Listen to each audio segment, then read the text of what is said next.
할렐루야. 하나님께서 우리에게 이 멋지고 아름다운 주님의 날을 세우셨습니다.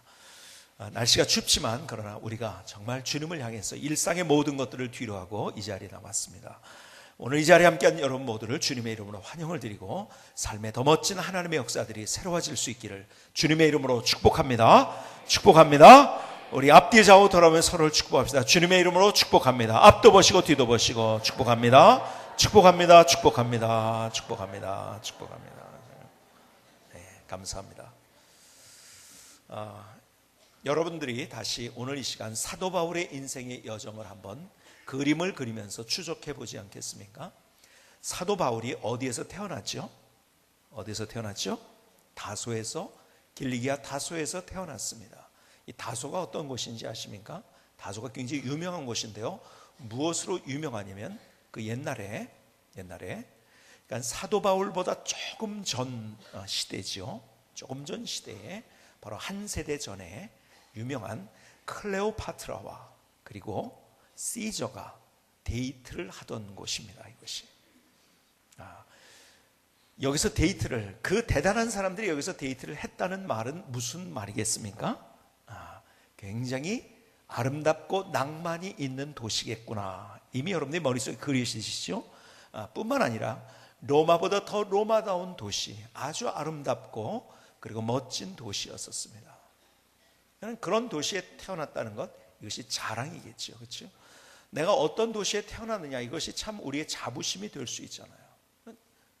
근데 이 혈통이 또 참 괜찮은 혈통에서 태어났어요.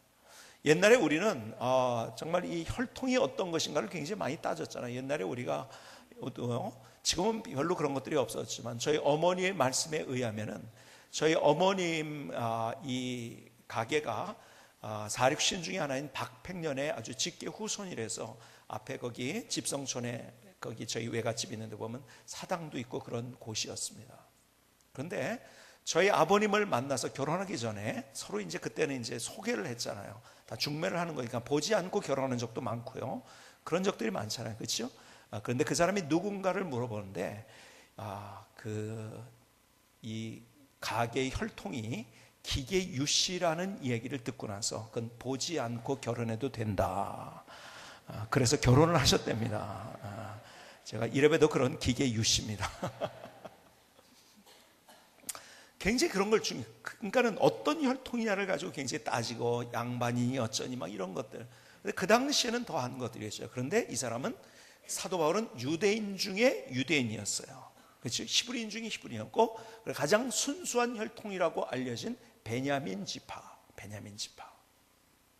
그러니까 자기가 태어난 장소와 그리고 태어난 혈통에 대해서 얼마나 큰 자부심이 있겠습니까? 그런데요, 태어나서 아마 유대인으로서 공부를 더 해야겠다 해가지고서 이제 예루살렘으로 유학을 오게 된 거죠. 그래서 가멜리엘 문화에서 그가 그 당시 최고의 학부에서 최고의 학문을 배웠습니다. 지금으로 따진다면 대단한 스펙을 가진 사람이에요. 이 사람은 그런데다가 날 때부터 그 당시 천하를 호령하던 로마의 시민권을 가지고 있었던 사람이었고, 결국 로마의 시민권이 로마를 안전하게 가게 하는 그런 통로가 되기도 한 것을 여러분이 알고 있죠. 어쨌든 그가 가진 스펙이 대단해요. 그래서 그 사람은 리더였었어요. 스데반의 순교 장면에 바로 그 사울이라고 했죠. 처음 이름이 사울인데 이 사울이라는 것은 사실은 뭐 여러 가지로 얘기하지만 사실은 더 정확한 것은 사울이라는 것은 뭐냐면은 헬라적 이름이었고 그리고 바울이라는 것은 히브리적 그런 이름인 거예요. 근데 어쨌든 간에 사울일 때 사람들이 그 앞에 그가 리더이고 사람들이 그 앞에 몰려든 장면을 우리는 사도행전을 통해서 볼 수 있습니다. 대단했죠. 그래서 예루살렘에서 예수 믿는 사람들을 잡아 가두고 하는 그런 일들에 굉장히 혁혁한 공을 세우고 그리고 젊지 많은 사람들에게 저 사람이 과연 대단한 사람이다 하는 그런 인정받는 사람이었었어요. 그러다가 이 사람이 예수 믿는 사람을 잡아 가두기 위해서 어디로 향해서 가냐면 다메섹으로 가게 됩니다. 이 다메섹이라는 도시 또 대단한 도시 아닙니까?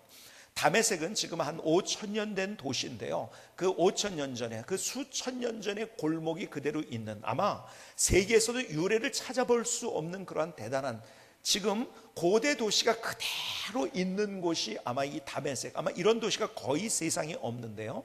지금 시리아 내전 때문에 사람들이 가지 못하는 곳이 됐는데, 어쨌든 그 다메섹이 그 당시에 대단한 도시였는데 다메섹을 향해서 갑니다. 그러다 거기서 예수님을 만나지요. 그렇죠? 예수님을 만나서 거기서 인생이 180도 달라집니다. 그가 추구했던 모든 것들을 다 뒤로 하고 하나님이 그에게 주신 사명 때문에 그의 인생을 불사르기 시작합니다. 그리고 도전하기 시작합니다. 그래서 여러분들이 보신 대로 1, 2, 3차 전도 여행을 통해서 예루살렘부터 시작해가지고 그 위로 레바논과 시리아를 지나서, 지금으로 따진다면 레바논과 시리아를 지나서 터키를 지나서 그 다음에 마게도니아 환상을 보고 유럽을 가게 되죠. 그래서 유럽까지 해서 주님의 복음을 증거하는데요, 얼마나 기가 막힌 일들을 했는지요. 그런데 그 과정 속에서 힘든 일이 있었죠. 죽을 고비를 수없이 넘겼죠. 오해를 받았죠. 손가락질을 받았죠. 이제 모든 것이 끝났다는 상황들을 만났죠. 그러나 그 가운데서 그 삶의 고통 가운데, 때론 눈물 가운데, 그 고난 가운데 하나님이 누구신지를 경험하면서 거기서 기적을 경험하고 역전의 드라마가 무엇인지를 체험하면서 그가 하나님을 경험했을 뿐만 아니라 그 주변에 있는 사람이, 야 맞아, 저 믿는 하나님이 진짜 하나님이야, 이것을 깨달아 알도록 만든 거예요. 정말 기가 막힌 일들이 그의 삶의 현장에 나타났죠. 그리고 마침내 이제는 자기가 죽을 거라는 것을 알게 됩니다. 로마로 갔죠. 감옥에 갇혔죠. 뭐 좀 자유로운 감옥에 있다가 나중에는 이제 완전히 밀폐된 감옥으로 들어갔어요. 그리고 이제 자기가 참수형을 당할 것이라는 것을 알고 있었어요. 이제 내 죽음의 날이 얼마 남지 않았다. 그래서 오늘 우리가, 여러분들이 보시면은 디모데 후서에서 이런 얘기를, 오늘 본문에 먼저 이것부터 보겠습니다. 6절 봅니다. 4장 6절, 오늘 본문에 4장 6절입니다. 전제와 같이 내가 벌써 부어지고 나의 떠날 시각이 가까웠도다. 죽음이 가까웠다는 거예요. 나는 선한 싸움을 싸우고 나의 달려갈 길을 마치고 믿음을 지켰으니 이제 후로는 나를 위해 의의 멸관이 예비되었으므로 주곧 의로우신 재판장이 그날에 내게 주실 것이면 내게만 아니라 주의 나타나심을 사모하는 모든 자에게도니라. 자기의 죽음이 가까운 것을 이미 안 거예요. 자, 보세요. 지금 사도 바울이 13개의 서신서를 썼는데 그 중에서 마지막 3개가 뭐냐면 그의 가장 말년에 쓴 것이 디모데 전서, 그 다음 쓴 것이 디도서, 그 다음에 디모데 후서입니다. 오늘 디모데 후서가 그의 인생의 가장 마지막 쓴 서신입니다. 마지막 책이에요. 오늘 우리는 어느 시점에 와 있냐면 그가, 사도 바울이 그 수많은 그의 태어남부터 출생부터 시작해서 그의 교육과 그의 환경과 그의 모든 경험, 이걸 총망라해서 마지막에 주고 싶은 그 이야기, 그 자리에 와 있어요. 오늘 8절까지 봤는데 9절 이하는 사사로운 부탁과 그리고 인사에 관한 거고, 사실은 그의 마지막 핵심 내용은 오늘 본문에 있는 거예요. 자, 여러분, 마지막 마디가 얼마나 중요한지. 제가 고등학교 졸업할 때 우리 선생님들이 참 좋은 분들이 많이 계셨어요. 참 대단한 분들이 많이 계셨는데, 고등학교 때 그때 한 선생님이, 역사 선생님이 이런 도전을 줬어요. 그때 마지막 마디를 해서 굉장히 기억에 남았던 거예요. 너희들 대한민국의 지도자가 되고 리더가 되려고 하면 대한민국이 어떤 나라인지를 알아야 된다. 그래서 8도를 방학 때마다 한 도씩을 대학 들어가면 꼭 깊숙이 여행해라. 제가 그것이 머릿속에 딱 남아가지고 그 선생님의, 역사 선생님 마지막 마디니까요, 그게 가슴에 와닿더라고요. 그래서 그렇게 한 거예요. 그리고 대한민국이 어떤 나라인지, 그리고 내가 어떻게 무엇을 해야 될지, 제 사명과 제가 할 일에 대해서 더 많은 것들을 깨닫게 됐어요. 저희 고등학교 때 국어 선생님이, 여러분이 잘 아는 김춘수 시인 옆에서 글을 써주고 글을 다듬어주고 사실은 굉장히 많이 그런 것들을 도와줬던 분이, 아주 실력이 있는 분이었는데요, 그분이 마지막 시간에 도전한 것이 뭐냐면, 너희들 지금까지는 그냥 학교 공부하느라고 그냥 그렇게 있었지만은 대학 들어가면 너희들이 선생님이, 교수님이 추천해 주는 그런 도서를 중심으로 해서 책을 많이 읽어라. 책 읽는 것에 대한 도전. 근데 다른 거 잘 생각하는데 마지막 마디들이 그렇게 생각이 나더라고요. 근데 마지막으로 주고 싶었던 선생님의 이야기는 뭘까요? 그 선생님들이 자기의 경험에 의하니까 이렇게 해보는 것이 정말 좋았기 때문에, 그래서 도전을 주기 위해서, 그렇죠? 바로 이 장면이 그 선생님들과 비교할 수 없는, 아니 어쩌면 정말 다사다난했고 정말 이런 일을 경험할 수 있을까, 수많은 것들을 경험하면서 하나님의 역사를 이루어냈던 사도 바울의 마지막 말인 거예요. 그러기에 우리에게 이 말씀이 더 의미가 있지 않은가 생각이 되었습니다. 그런데 오늘 이 말씀에서 뭐라고 하고 있는가? 뭐라고 하고 있는가? 디모데후서 4장 1절과 2절을 다시 보시겠습니까? 디모데후서 4장 1절과 2절. 하나님 앞과 살아있는 자와 죽은 자를 심판하실 그리스도 예수 앞에서 그가 나타나실 것과 그의 나라를 두고 엄히 명하노니 너는 말씀을 전파하라. 때를 얻든지 못 얻든지 항상 힘쓰라. 범사의 오래 참음과 가르침으로 경책하며 경계하며 권하라. 자, 이 말이 무슨 말이겠습니까? 자, 디모데 후서는요, 누가 쓴 거죠? 네, 이렇게 계속 얘기했는데 갑자기 질문하면 당황이 되죠, 그렇죠? 그래서 바울이 썼어요. 디모데 후서는 바울이 썼어요. 누구에게 썼죠? 그렇죠, 디모데에게 쓴 거예요. 베드로 후서는 누가 썼죠? 좀 이게 반대입니다. 헷갈리지 마시고. 자, 어쨌든 간에, 자, 보세요. 디모데가 에베소에서 목회를 하고 있습니다. 그 디모데를 향해서 썼어요. 디모데가 가진 사명이 뭐냐면 말씀을 증거하고 선포하고 가르치는 그 일, 하나님께서 그에게 주신 사명인 거예요. 그런데 지금 그 사명에 대해서 뭐라고 하냐면, 다시 2절을 봅니다. 너는 말씀을 전파하라. 때를 얻든지 못 얻든지 항상 힘쓰라. 범사의 오래 참음과 가르침으로 경책하며 경계하며 권하라. 너 해야 되는 그 사명을 최선을 다하라는 거예요. 근데 뭐라고 얘기하면서 그렇게 하는지 아십니까? 4장 1절에 보니까 다시 하나님 앞과 살아있는 자와 죽은 자를 심판하실 그리스도 예수 앞에서 그가 나타나실 것과 그의 나라를 두고 엄히 명하노니. 엄히 명하노니. 네가 받은 그 사명이 있잖아. 거기에 최선을 다해야 돼. 자, 그렇다면 오늘 이 말씀을 통해서 하나님께서 오늘을 사는 우리에게 주는 하나님의 말씀이 있어요. 뭡니까? 다 달라요. 다른 우리의 사명을 얻었어요. 우리는 똑같은 사명은 아니에요. 그러나 다 다른 사명을 가졌어요.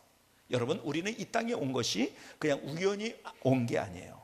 이것은 우연이 아니고 우리가 이 땅에 있는 것, 또 이 자리에 있는 것은 하나님의 필연인 거예요. 우리가 왜 이 땅에 왔는가? 하나님이 우리에게 주신 사명 때문에.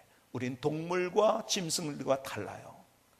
짐승들은 그냥 그렇게 사는 거예요. 먹고 마시고 자고 배설하고 그냥 동물적인 본능으로만 사는 거예요. 근데 하나님께서 우리는 동물적인 본능으로만 살지 않고 우리에게 짐승이 갖지 못한 미션을 주신 거예요. 사명을 주신 거예요.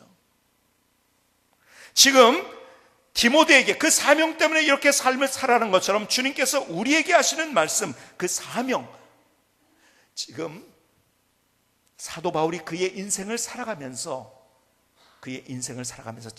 정말 중요한 것 마지막으로 주고 오신 것이 이거예요. 너의 인생 다른 것보다 중요한 것은 사명을 붙들고 사명 때문에 사는 것이다. 사명을 쫓아가라. 다른 것 쫓아가지 말고 사명 쫓아가라. 사명 쫓아가면은 다른 모든 것들이 쫓아오게 되는 거예요. 너희는 먼저 그의 나라와 그의 의를 구하라. 그러면 이 모든 것을 너에게 더하시리라. 우리는 다른 거 먼저 쫓아가고 이거 되면 사명하겠다고 얘기를 해요. 이것도 우리의 인생의 악순환인 거예요. 사명을 쫓아가면 하나님께서 나머지 것들을 주시겠다고 말씀하고 계신 거예요. 너 사명 쫓아가야 된다. 어떤 때에도 사명. 그런데 우리가 어떻게 그 사명을 감당해야 되는가? 오늘 여기에서 여러 가지를 얘기했어요. 사실은 제가 이 본문에서 5가지 사명을 이렇게 쫓아가라 하는 것을 제가 발견했는데, 이걸 다 얘기하자면요, 오늘 여러분들이 점심 못 잡숫고 집에 밤늦게 가야 될지 몰라요. 그래서 제가 2가지만 여러분에게 말씀을 드려요. 어떻게 사명을 감당하나? 첫 번째가 이거예요. 조건과 상황을 탓하지 말고 사명을 감당하라는 거예요. 자, 보세요.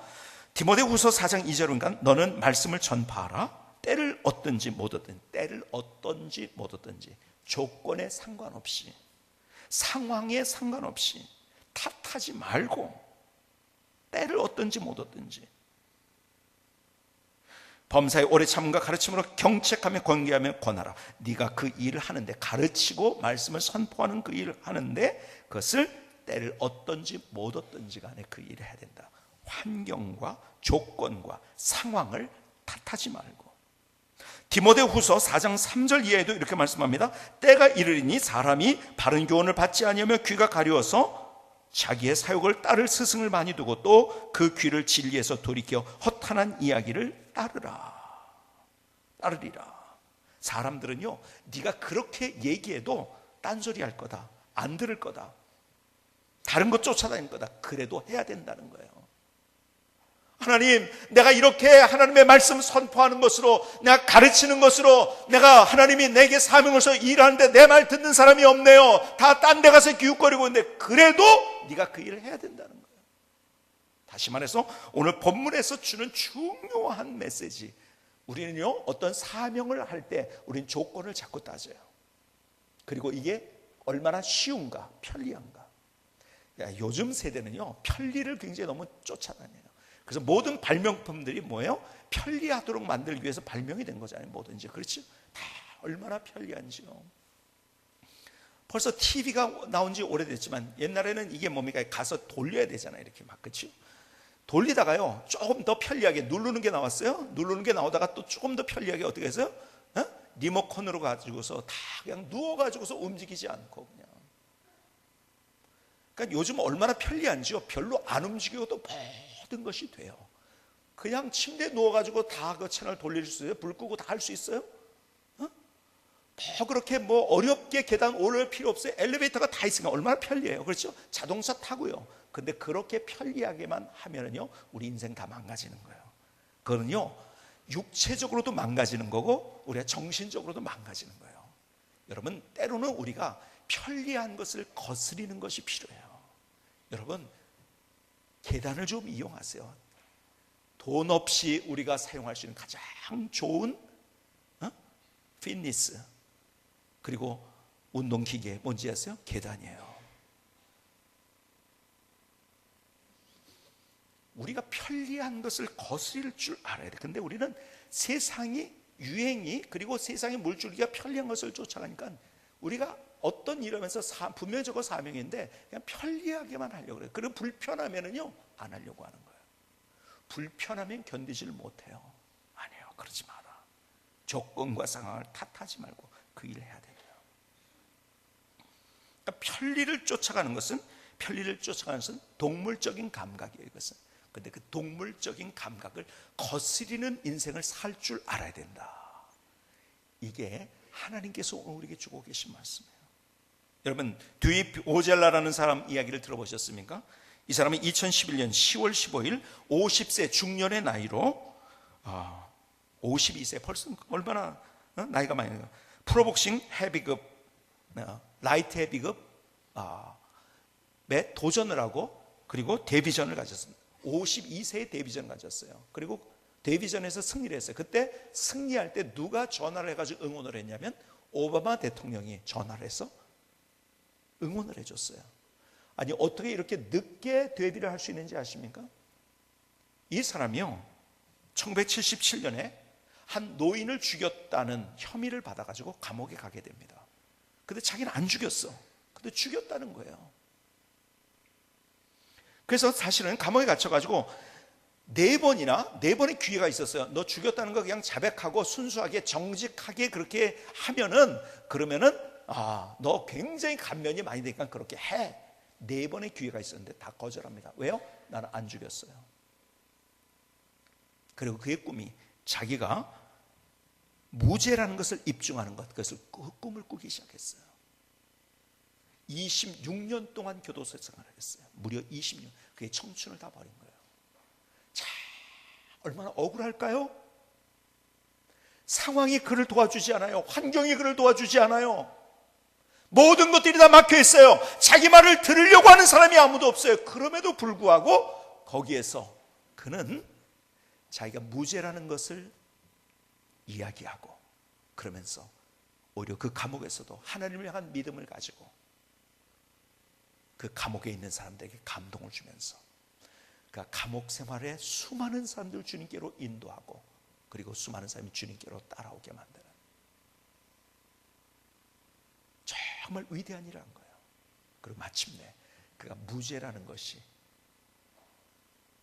알려지게 됐고, 그리고 26년 억울하게 죽은 것 같지, 억울하게 감옥에 있는 것 같지만, 그러나 거기에서 그는 정말 수많은 사람에게 하나님이 누구신지를 보여줄 뿐만 아니라 그가 복역이 끝나고 난 다음에 상 하나를 받은, ESPN에서 주는 상을 받았는데 아서 용기상이라는 상을 받았어요.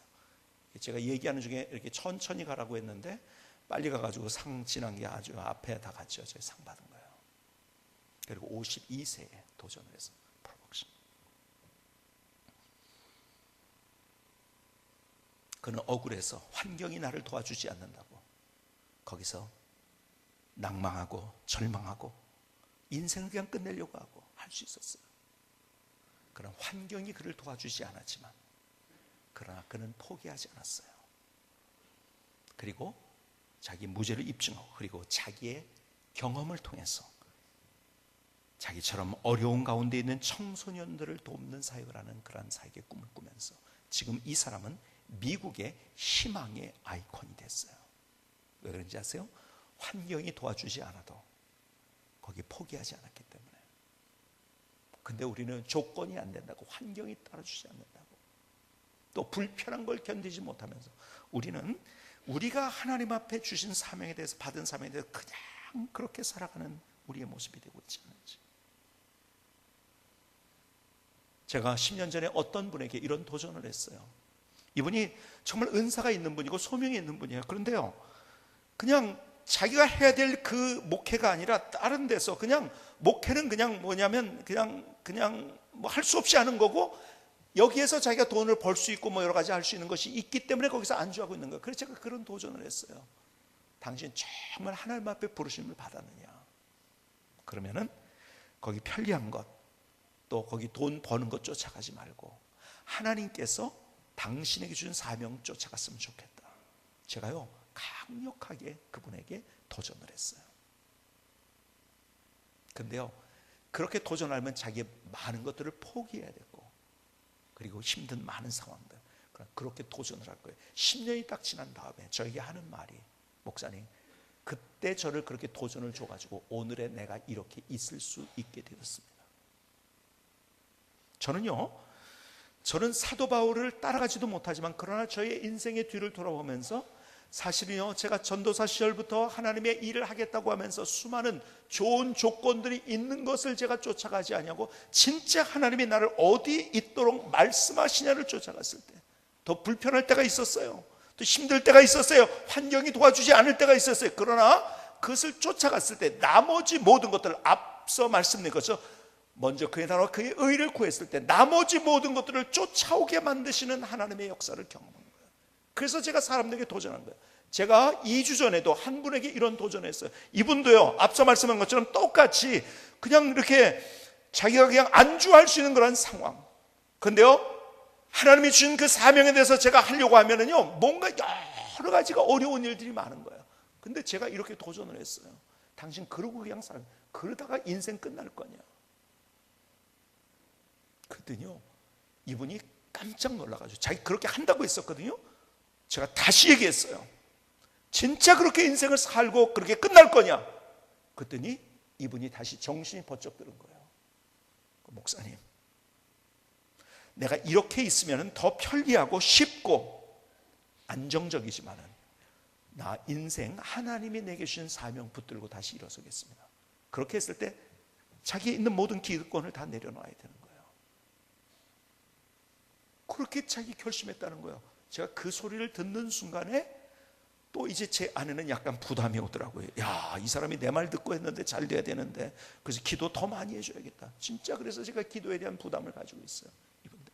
그런데 그런 인생이 얼마나 멋지. 하나님이 그 인생에 하나님이 함께 하신 증거를 보여주는, 편리를 쫓아가고 불편한 걸 견디지 못하며 환경이 안 된다고 좋은 환경만 찾아다니면서 그렇게 하는 사람에게 어떻게 하나님의 역사, 하나님의 능력, 하나님의 기적, 하나님의 역전의 드라마를 경험할 수 있냔 말이에요.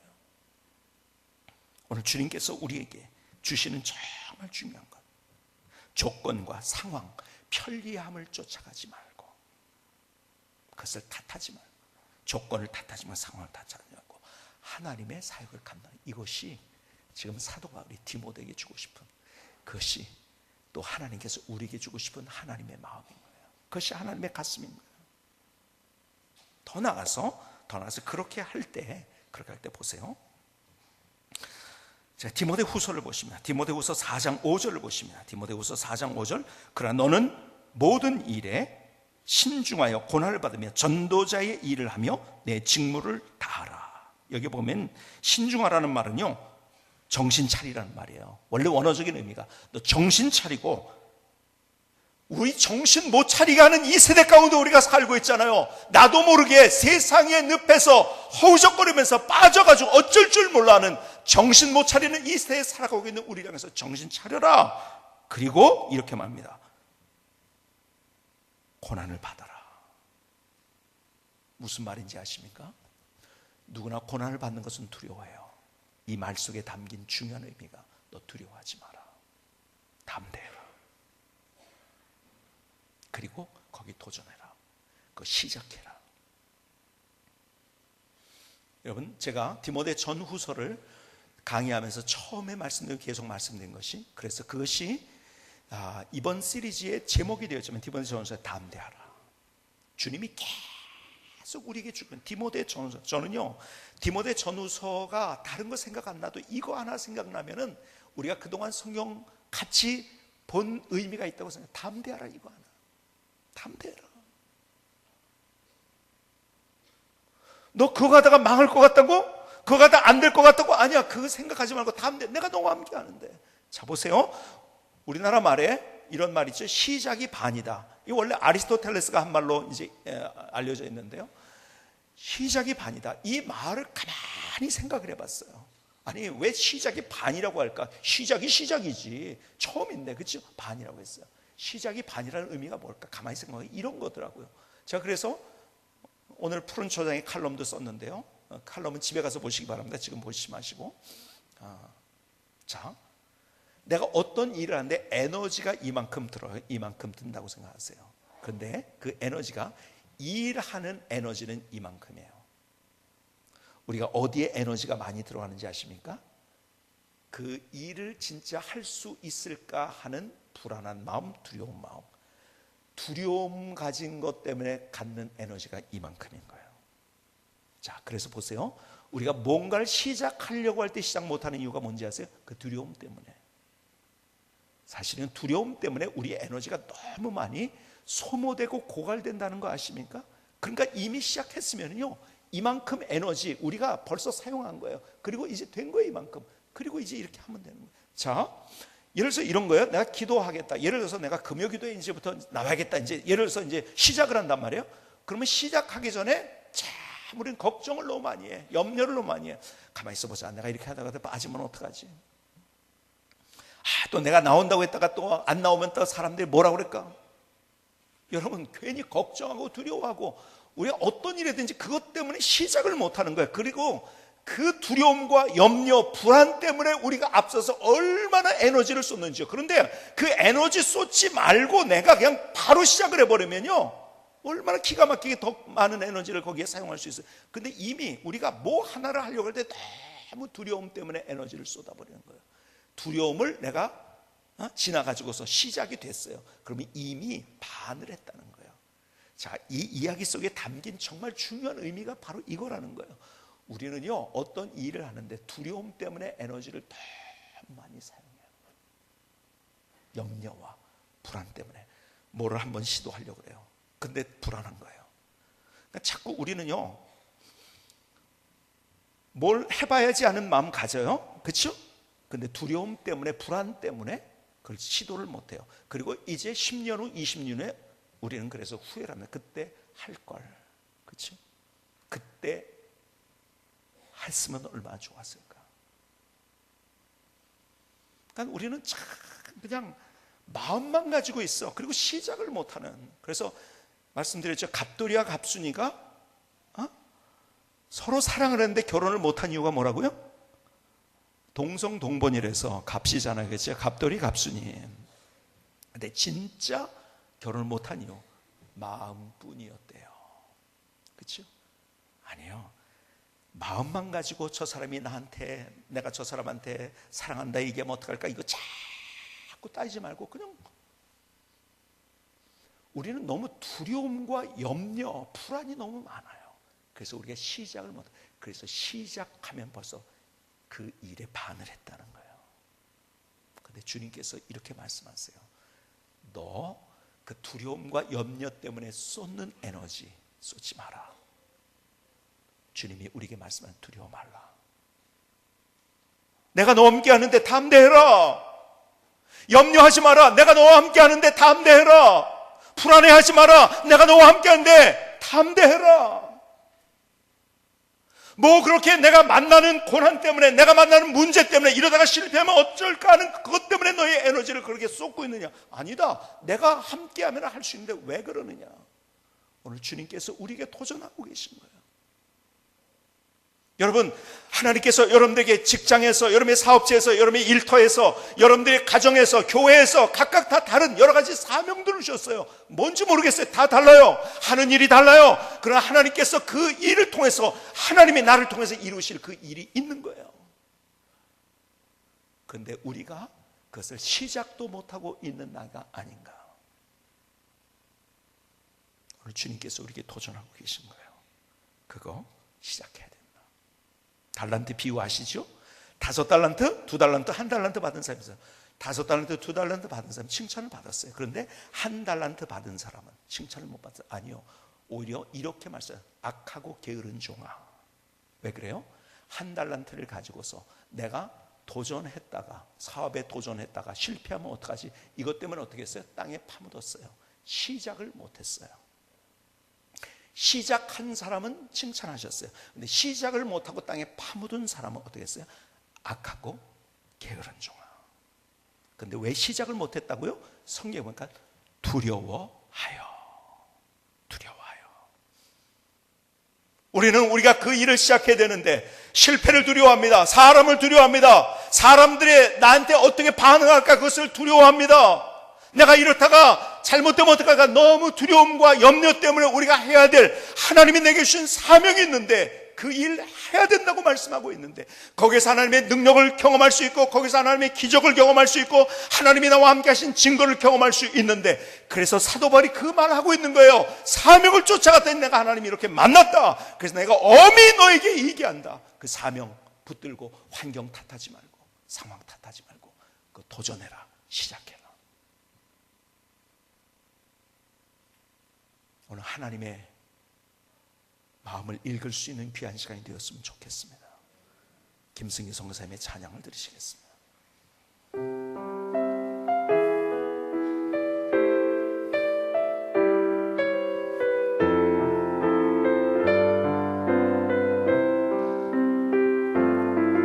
다시 인생을 조감하세요. 사명을 찾으셨나요? 세상에 내가 있는 이유를 알고 가치 있게 만드는 인생. 상황을 탓하지 말고 두려워 마세요. 기쁨으로 열정을 다해. 하나님께서 나에게 주신 사명으로 인생을 걸어요. 행복한 행진, 한 걸음 한 걸음 주님과 함께 날마다 우리 함께 걸어요. 다시 인생을 조감하세요. 사명을 찾으셨나요? 이 세상에 내가 있는 이유를 알고 가치 있게 만드는 인생. 상황을 다 탓하지 말고 두려워 마세요. 기쁨으로 열정을 다해 하나님께서 나에게 주신 사명으로 인생을 걸어요. 행복한 행진 한 걸음 한 걸음 주님과 함께 날마다 우리 함께 걸어요. 한 걸음 한 걸음 주님과 함께 날마다 우리 함께 걸어요.